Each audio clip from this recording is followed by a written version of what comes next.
Heute erzähle ich, wie mein Sohn beschloss, einen Entzug zu machen und wie harzig der Weg bis zum Klinikeintritt war. Zuerst aber ein Blick zurück. Wie hat sich sein Konsum in den letzten 8 Jahren entwickelt? Er ist im Jahr 2000 geboren, jetzt also 25 Jahre alt.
Wechsel ins Jahr 2025. Mein Sohn erzählte mir Ende letzten Jahres, dass er eine Kollegin getroffen hat. Auch sie kämpft mit dem Konsum. Sie hätten miteinander gesprochen und gesagt: Hey, wir sind bald 25. Wollen wir mit 30 immer noch in diesem Milieu sein? Uns verhalten wie die alten Junkies? Die hätten gesagt: Nein. Sie motivieren sich gegenseitig, einen Entzug zu machen. Danach verging fast ein Jahr, bis der Eintrittstag feststand. Die Kollegin ist noch nicht so weit. Diese Phase fühlte sich wie ein endloser Hindernislauf an.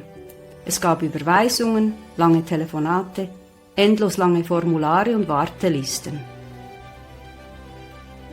Immer wieder hatte ich das Gefühl, dass er einen Schritt weiter sei, nur um kurz darauf zu merken, dass sich die Türen doch wieder schlossen. Er führte Gespräche mit Fachpersonen, Ärzten, Institutionen. Jeder mit einer eigenen Meinung, einem eigenen Ansatz, eigenen Regeln. Manchmal war ich dabei, das Telefon auf laut gestellt. Das war Best Case. Manchmal berichtete er über WhatsApp. Manchmal gar nicht. Ich stand mittendrin, versuchte zu verstehen, zu koordinieren, zu hoffen, dass irgendetwas davon endlich Wirkung zeigt. Von seiner Seite gab es immer wieder Verzögerungen. Nicht immer absichtlich und wohl typisch für einen Menschen, der mit einer Suchterkrankung lebt. Manchmal war es Desorganisation, manchmal Scham. Manchmal Absturz und manchmal einfach nur das Bedürfnis, alles zu verdrängen. Er nahm und nimmt zum Beispiel häufig das Telefon nicht ab. Schwierig, wenn die Klinik für einen Termin anruft. Zu Beginn wollte er sich nur für eine einzige Klinik anmelden, für den Entzug und die anschließende Langzeittherapie oder Entwöhnung. Eine Klinik, die er kannte, in der er gute Erfahrungen gemacht hatte. Alles andere lehnte er ab. Nach dem Erstgespräch, nach einer mehrwöchigen Wartefrist, wurde aber klar, dass er zuerst in eine zentrale Entzugsklinik gehen muss, da sie für so schwere Fälle nicht ausgerichtet sind. Das bedeutete neue Überweisungen. Diesmal konnte ich ihn motivieren, dass es 2 Kliniken wurden. Jeder Schritt ein Ringen, jeder Fortschritt ein Kampf. Und zusätzlich führten die unterschiedlichen Ansätze der beteiligten Fachstellen immer wieder zu Missverständnissen, besonders im Umgang mit seinem Konsum. Die einen setzten auf Reduktion und Mitbestimmung, die anderen auf Abstinenz. Manche wollten zuerst abklären, dann entscheiden.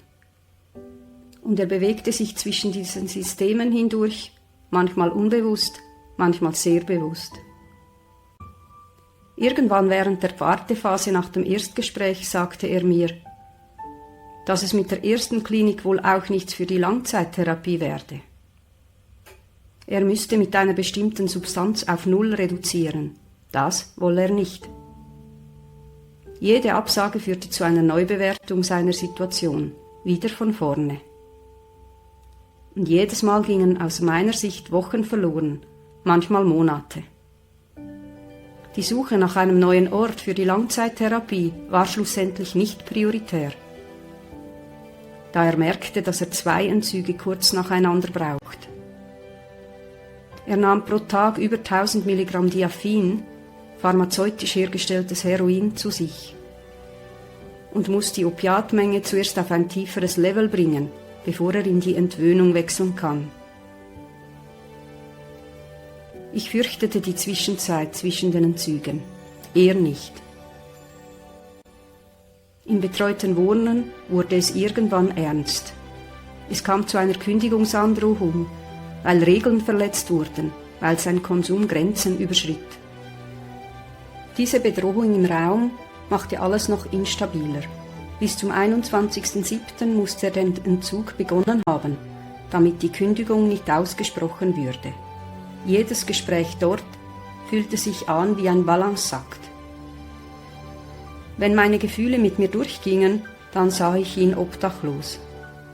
Wo zum Teufel findet er in diesem Zustand so kurzfristig eine Unterkunft? Meine Intuition sagte mir dann aber auch, dass ein Eintritt bis zum 21. Juli klappen würde. Er zeigte sich überzeugt, eintreten zu wollen. Ich glaubte ihm, andere waren skeptisch. Er selbst zeigte sich nicht so betroffen über die Kündigungsandrohung, war aber sehr froh, begleiteten ich und mein Partner ihn zu einem wichtigen Gespräch. Im Rückblick war für ihn wohl auch klar, dass es vor dem Rausschmiss zum Entzug kommen würde.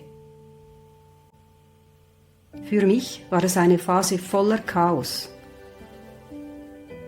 Ein administratives Geflecht, das mich aufrieb, und gleichzeitig ein emotional schwieriger Zustand, weil ich zwar wusste, er will etwas ändern, aber auch, dass hinter jeder Verzögerung, jedem Missverständnis und jedem verpassten Telefon etwas stand, das viel größer war, seine Sucht.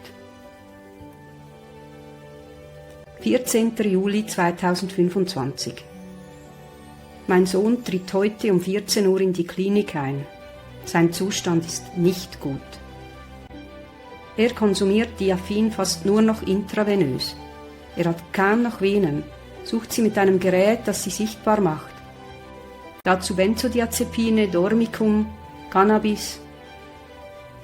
Er hat schlecht heilende Hautgeschwüre an den Beinen, vom Spritzen. Das war schwierig mit anzusehen. Das mit dem Dormicum hat zuletzt nicht mehr funktioniert, weil herauskam, dass er an 2 Orten bezogen hat. Ich bin froh, dass er über das ambulante Zentrum alle seine Medikamente inklusive Diaphin bekommt. So entfällt der große Teil der Beschaffungskriminalität. Sie besteht aber immer noch, da er manchmal nicht gut einteilt und mehr konsumiert, als er sollte. Oder neu fürs Dormicum auf den Schwarzmarkt gehen muss. Das Besorgen klingt einfach, aber wer weiß, was es für Qualität ist, und es besteht immer die Gefahr, dass er erwischt wird von der Polizei. Meine Angst, dass er an einer Überdosis stirbt, ist immer da. Manchmal groß, manchmal verdrängt. Und dann, plötzlich, ist sie wieder da. Er sagt mir immer, Mama, du musst keine Angst haben. Ich habe es im Griff, ich dosiere niedrig. Und die Gesamtdosierung? Darüber spricht er in diesen Momenten nicht. Ein Tag vor dem Eintritt habe ich ihn über WhatsApp gefragt, wie wir es machen mit dem Fahren. Vorbesprochen war, dass ich ihn fahre und er vorher noch die Medikamente abholt für die folgenden Tage. Er hat nicht richtig bestätigt. Er verbrachte die Zeit vor dem 14. Juli meistens beim Kollegen. Sie lebten fast zusammen. Viele waren skeptisch, was diese Beziehung anging. Mir fiel es schwer, sie einzuordnen. Ich sah aber, sie taten sich zumindest teilweise gut. Sie kochten, räumten auf, beschäftigten sich mit Kryptowährungen, erinnerten sich daran, Zähne zu putzen. Kleine Dinge, für sie aber riesige Schritte. Am Morgen des Eintritts schrieb er, es sieht gut aus. Aber kein Wort, wie wir es mit Fahren machen. Wir fuhren schon mal los in seine Nähe. Um 11.29 Uhr schrieb er mir, ich kann heute nicht in die Klinik. Ich habe abnormale Zahnschmerzen. Ich fiel aus allen Wolken. Mein Herz raste, so nah am Ziel. Wir waren schon in seiner Nähe, warteten nur auf sein Zeichen. Spazierten, aßen etwas Kleines. Ich super nervös, unruhig. Immer die Gedanken im Kopf. Klappt das mit dem Eintritt? Klappt das wirklich? Und es muss einfach klappen. Ich rief die Klinik an. Sie sagten, sie könnten das Bett nicht lange frei halten. Er solle anrufen, aber auf jeden Fall eintreten und die Zähne von dort aus behandeln. Dann endlich 2 Stunden später eine Nachricht. Ich habe angerufen, kann noch eintreten, einfach später. Könnt ihr mich am Bahnhof abholen? Wir standen im Stau, warteten am falschen Ort, suchten uns gegenseitig, aber dann war er da, mit Schmerzen, aber bereit. Er ist eingetreten. Ich war leer und erleichtert. So erleichtert. Ich bin dankbar für jede Veränderung in seiner Haltung zum Drogenkonsum. Ich sehe immer wieder kleine Veränderungen mit Freude. Ich fokussiere aufs Positive und gebe ihm diese Beobachtungen weiter. Ob es diesmal reicht für eine längere gute Phase, hängt nicht nur von seiner Haltung ab, sondern auch von vielen anderen Faktoren wie dem sozialen Umfeld, von seinen Strategien, dem Verhandlungs- und Therapieverlauf. Er steht vermehrt für sich ein. Er hat viel mehr Selbstkontrolle, Realismus, Ausdauer, Ressourcen. Und er sagt seit Monaten, er wolle sein Leben verändern. Nicht nur wegen der bald bevorstehenden Verhandlung, sondern auch für sich. Die Opiate will er nicht auf Null reduzieren wegen potenziell tödlichen Rückfällen. Früher sagte er jeweils nach den Entzügen, ich schaffe das. Jetzt sagt er, ich bleibe dran. Ich weiß, es wird ein schwieriger Weg, es wird Rückfälle geben, aber ich bleibe dran. Er hat einen Plan, Entzug, Entwöhnung, Tagesklinik, ambulante Weiterbetreuung. Einen solchen Plan hat er noch nie so entschlossen dargestellt. Im 2022 war es zwar ähnlich, da klappte es aber schlussendlich nicht mit der Tagesklinik, aus verschiedenen Gründen. Was mich freut, ist die neue Haltung, die Rückfälle einkalkuliert. Bis jetzt war seine Haltung so, ich bin jetzt clean, alles super, ich schaffe das. Es fiel mir schwer, adäquat darauf zu reagieren. Einerseits fand ich es gut, dass er so optimistisch reinging. Andererseits hätte ich mir etwas mehr Realismus gewünscht. Ich war oft sehr angespannt, wenn ich mit ihm war, und ein Teil davon ist bis heute geblieben. Diese Anspannung nimmt mir manchmal die Fähigkeit, so zu antworten, wie ich es eigentlich möchte. In solchen Fällen konnte ich erst später das Gespräch nochmals suchen und genauer nachfragen. Zum Beispiel in diesem Fall, was denkst du über Rückfälle? Manchmal war er später aber gerade nicht erreichbar oder ich habe es vergessen, vor lauter anderen dringenden Sachen. Oder er war nicht in der Stimmung, mir zuzuhören. Aber hey, es sieht jetzt gerade gut aus. Zum Schluss 2 Fragen. Gab es einen Moment im Video, der besonders hängen geblieben ist? Oder kennst du diese Zeit des Wartens, bis es endlich klappt mit dem Entzug? Dann schreib mir, auch anonym, und abonniere meinen Kanal. Der Link fürs Feedback ist in der Kanalbeschreibung.